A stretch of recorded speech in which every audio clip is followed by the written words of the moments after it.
Welcome to the Recruitment Hackers Podcast, a show about innovations, technology, and leaders in the recruitment industry. Brought to you by TalkPush, the leading recruitment automation platform.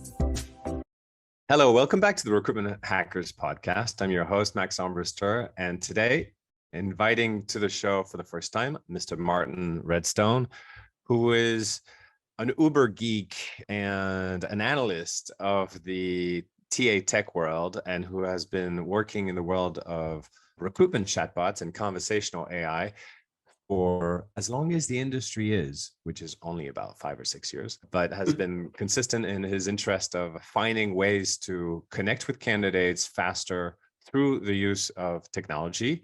And so today's discussion will be about that exactly. Like, what's the next step for talent acquisition in terms of treating candidates like customers and getting a little bit closer to them? And what can we learn from the world of consumer marketing? Because usually recruitment is a little bit behind consumer marketing. Recruitment marketing is usually a few years behind consumer marketing. So what can we learn from the leading technologies in that space and best practices in consumer marketing?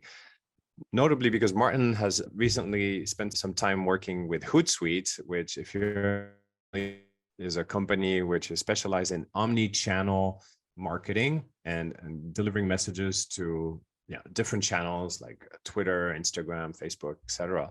So there's probably some good parallels that can be drawn from there. That's what we're hoping for. And finally, Martyn, for your introduction, Martyn is also the founder of Bot Jobs, which is a job boards for people who are in love with bots and who prefer to talk to bots than to talk to humans. So they can go to that job board and they can find opportunities for people like them. Is that a fair summary, Martyn? I think so, yeah. And just for the benefit of everyone else, I did give Max permission to call me an Uber geek, so it's not a derogatory term. I'm very proud of that, actually. But yeah, no, thanks for the introduction. Yeah, so Bot Jobs, just to clarify, it's a job board for conversational AI professionals. So everything from conversation designers through to engineers, developers, marketers, salespeople, anything to do with that conversational AI ecosystem. It's a bit of fun, but it's enjoyable. Great to see the trends and keep my toes dipped into the world of recruitment as well. Yeah, perfect intersection for us, because these bot professionals are both job creators if they work in TA, but they're also job destroyers. And so at TalkPush, the company that I run, I really enjoyed the fact that there's that sort of balance where I get to help the industry and create jobs, on the other hand, do automation. So I see some jobs disappear. So, a little bit of good and a little bit of bad for humanity. And right now, how are those conversational AI people faring on the job market? So when we look at the kind of conversational AI world, hiring's still going like the clappers. On the tech vendor side of things, we're still seeing hiring in kind of the smaller and medium-sized tech businesses, the ones that have already gone through their seed rounds, their Series A's. They're still got cash, they're still growing, and some of them are doing exceptionally well from a growth perspective, and they're still hiring like the clappers. What we're also seeing, quite interestingly, is large corporates that are now realizing that conversational AI has to be part of their strategy, their business strategy. And so they're starting to hire internal conversational AI teams to run that customer experience, customer contact strategy. So that's very, very interesting. But to go back on your point about job creators and job destroyers, I think that's something that I've been dealing with for the last 5 or 6 years that you've mentioned. I've been in this world where people say, chatbots, and automation, it's just going to replace people. It's just going to take over people's jobs. And that's what you're out for. You're out to kind of replace recruiters with bots. Now, interestingly, over the last 5 or 6 years, I've never actually really seen that. And we've seen examples where chatbots in the retail world or in the recruitment world have automated up to like 85% of all conversations that happen. And yet we haven't seen 85% of recruiters or 85% of customer service people being laid off because of that. And a great example is a global sports retailer who were able to literally turn off their customer service telephones because their conversation was so strong. They were able to turn off all their phone lines and deal with every single inbound inquiry over.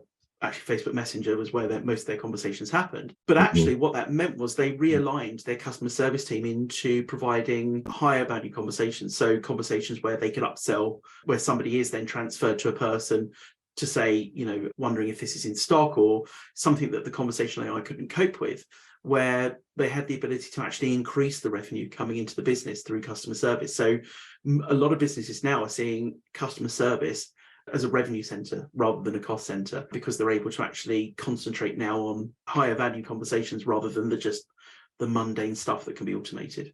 And I see that happening in talent acquisition as well, where we're going to find that when we start taking away some of the more mundane, repetitive stuff from recruiters, that they're able to become more high value partners to the business and into their hiring managers and to their candidates as well, which I think is going to happen. I don't see it as a race to replace people. Yeah. I mean, I would say there is some truth to automation killing some jobs, but of course, recruiters have the EQ and the experience to reinvent themselves and be relevant in a more automated world, because some things will not be automated. So yeah, that's the projected outcome for us, is that they'll still be there. The recruiters will still be there to sell the job.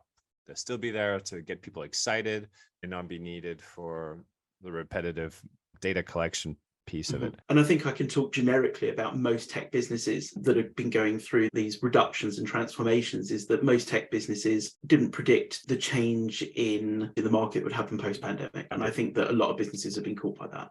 Yeah, because they had a crazy boom and it slowed down because, well, we're spending slowed down. Everything slowed down a little bit. So yeah, they couldn't repeat 2021. So it's more contextual than technology, but the technology is still valid. And the most popular question for the bots was, where is my order? So what can we learn from that on the recruitment side? How do we apply this experience from e-commerce to recruitment? What's the equivalent of where's my order?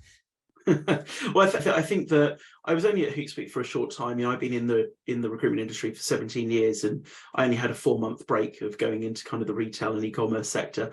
But the amount that I was able to understand and pick up around the expectation of a consumer was quite interesting. So not only the whole where's my order thing, but also channels as well. So I think as an industry, we've always been quite, I say this in the nicest possible way, arrogant around us knowing what our candidates expect from us. And I think that we're the ones that tell candidates what they need to expect from us rather than the other way around.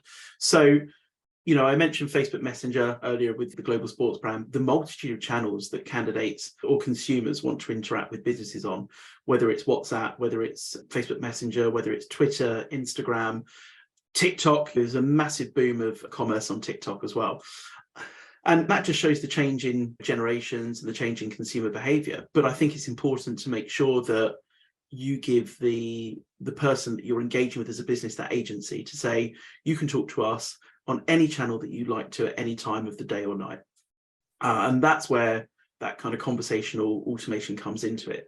So the first thing is the channels and thinking about where your people are that you're interacting with. What's the door to your business? What channel are they coming in on? Where are they? And that changes all over the world. Wherever you are in the world, people's behavior in terms of the technology they use to communicate with changes. But the other interesting thing is, like you said, the whole kind of where's my order thing. And I think if we'd have gone in to a business and said, right, we're automating your FAQs, we're automating, do you have this pair of trousers in white in a medium size in stock in my local store, we'd have gone, this is exactly what you want because this is where we think everybody's going. But actually, when you talk to the business and say, okay, tell us your 80% of all of your conversations coming into your customer service team, tell us what those 80% are. The massive chunk of that is where's my order, and then there's a little bit of what's your returns policy, or what's your opening times on your stores, things like that. Yeah, it's about understanding the business. So I totally know what you mean. And I just want to rephrase it for our listeners. A lot of time in the chatbot world, a lot of investments will be spent on the initial engagement where a candidate would come in asking questions like, what kind of jobs do you have? What is the right career path for me? And that has attracted investments as well as marketing pitches. And a lot of companies have been focusing on that.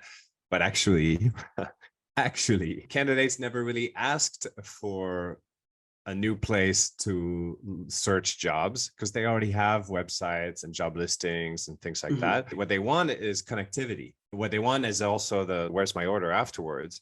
So if you start your research from the moment that they have placed an order, or in job parlance, they've applied for a job, and then you figure out how to use NLP and conversational AI to take care of them. From that moment on, you're going to get a lot more benefit for a lot less investment, basically. Is that a good rephrase? Yeah, absolutely. I really didn't want to mention this today, but I think that's what I'm excited about with ChatGPT. And there's not much that I'm actually excited about it with. But what excites me about ChatGPT is the realization that people are having that a conversational tool isn't just transactional, and it can be a true assistant, basically. And that's the long tail kind of plan for most of these assistants that we work with. And I can't really say them out loud for the benefit of everyone's got them on their desks everywhere, and I'll probably trigger everybody's technology in their room. But the little pucks that people that have on their desks and what have you, the whole point of that is eventually there'll be a complete conversational assistant. That's what people come to expect now from a brand. So if you're doing an application via WhatsApp, let's just think about how you deal with a WhatsApp message from your friends or from your family. You pick it up, you open WhatsApp, and you send a message, and you expect a response at some point. That's the same expectation they have with a brand. So if somebody's applying for your job via WhatsApp, they've got that message still on their phone. They're going to pick it up and they're going to message it and say, hey, just wondering what's going on with my application. That's a natural instinct for somebody nowadays to have. So thinking of it as a conversational tool, as a conversational assistant to your application process and your interaction with the business, not just a transactional, I've uploaded my resume, here's my link to my LinkedIn profile, off you go. It's no longer should be looked at as transactional. It should be looked at as a long-term, relationship-based conversational journey. Thinking we should start as well flagging if candidates are using ChatGPT to answer interview questions, because we ask millions of interview questions every month, and we do evaluate the quality of their answers. And ChatGPT seems like it does a pretty good job. There are tools now to determine whether there's a high likelihood that this was generated by ChatGPT. So if a candidate did use it, should we eliminate them from consideration, or maybe even bump up their application to the top of the pile because their use of technology? I heard a great analogy this morning about ChatGPT, and I'll probably get it totally wrong because I'm on the spot here, but it went something like this. Several thousand years ago, when people started building things with wood, they probably had a rudimentary nail that they were slamming in with a rock or something, and not once. And finally, an apprentice builds something called a hammer and starts hitting a nail in with a hammer. Not once did anyone say, how dare you use that hammer to do something more efficiently? They thought, what a great idea. It's giving you a helping hand to speed up your process to get things done better. And so do we now think that we should be chastising people for ChatGPT because it's merely a tool to do something more efficiently? So a lot of people now have challenges, not even now, but a lot of people have challenges in how to answer something. And so the whole point of ChatGPT is to give that person a helping hand, because a lot of the stuff it spurts out is hallucinogenic. But ultimately, because of the way it works, it can't always give you something that's factual. And I won't bother going into the technicalities behind it, but it won't be ever 100% factual. Well, and so it gets its wisdom from the internet. So it's not even about where it gets. Okay, I'm gonna say it. So it's not even about where it gets its wisdom from. The whole point of the GPT model, it's an algorithm for predicting which word comes next in a string of text. So that's the way it works. It's not even just about it goes off into its model, finds some information, regurgitates it. That's how it learns. It learns on the information, it learns on the patterns of words and all those kind of things. What it's actually doing is using that learning to understand the subject, but then to predict each word that comes next in the sentence or a string of text. And so that's why it's very, very good at predicting it, but it's not always going to be 100% correct. And that's why it becomes quite, I call it hallucinogenic, because it feels like sometimes it's hallucinating. I've run various tests on it and various experiments. You can't rely on it to be factual, but ultimately what you can rely on it to do is to string those words together.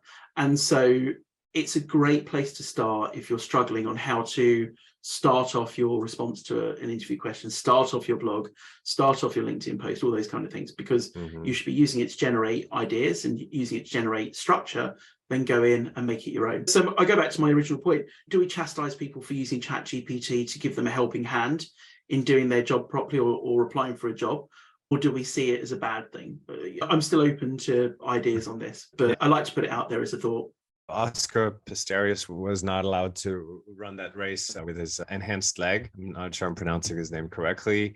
And candidates for being evaluated on their communication skills and written ability, of course, it feels like they're cheating. It's like they're cheating. But I get your point. It would be a better employer who would ask the candidates, please ask an intelligent prompt to ChatGPT to solve this problem. Yeah. Mm-hmm. And ultimately, as professionals in the world of talent acquisition, and kind of people related stuff, we need to understand that the world is changing, and it's changing very, very rapidly. 2 years ago, you would never have heard of a job title called a prompt engineer, and yet I know, I personally know prompt engineers now. Exactly. Yeah. Do they have prompt engineers on your job board already? No, not yet. Soon.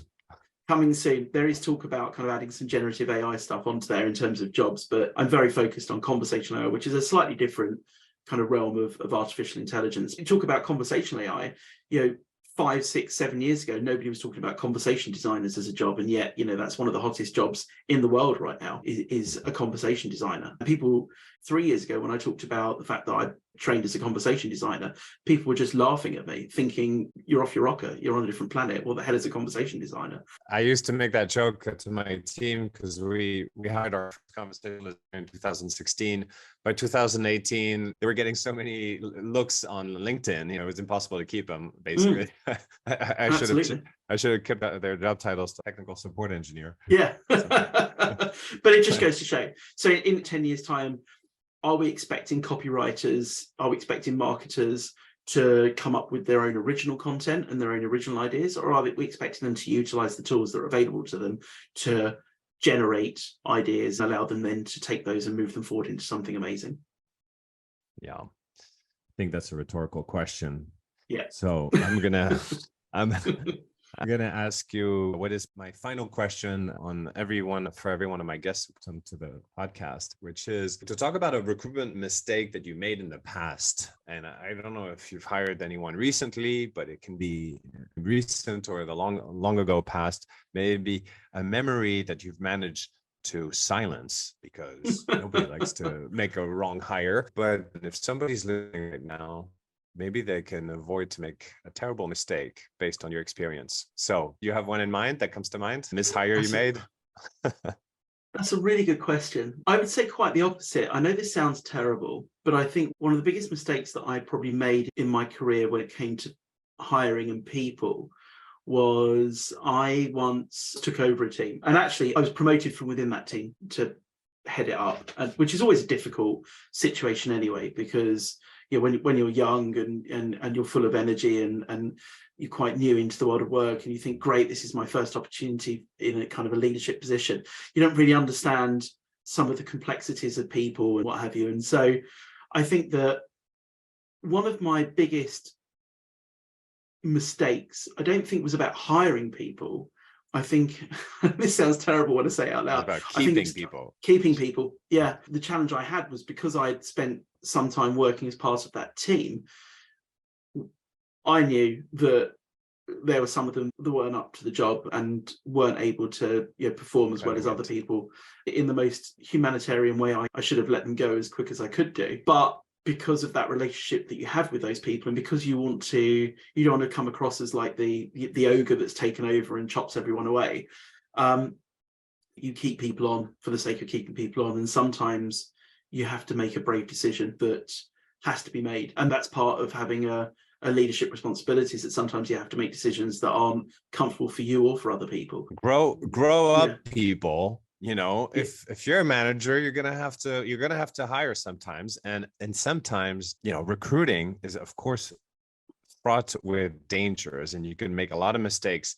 But it's better hiring somebody and risking hiring the right person rather than being 100% sure you're keeping the wrong one.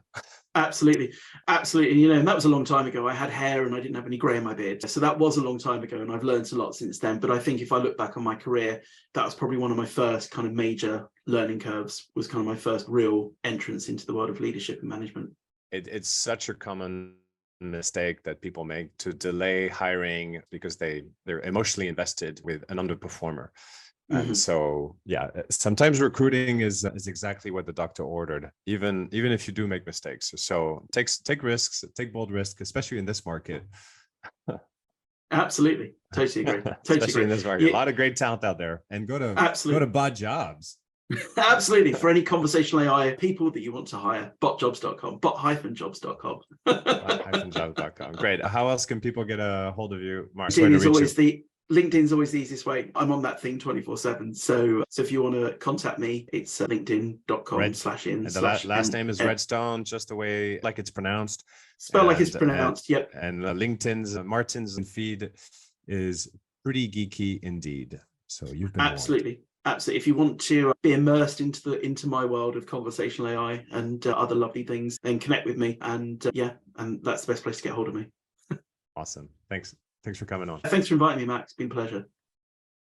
That was Martyn Redstone, founder of Bot Jobs, who went on to have a conversation with me about how every big brand is continuously investing in conversational AI and making that connection easier for people to get answers to their question on the most pressing question, which in the consumer space, as he said, is where is my order? In the recruitment space, what is the status of my application? Hope you got something from that conversation. I certainly did. And that you'll follow us and share with friends so that we can grow this podcast.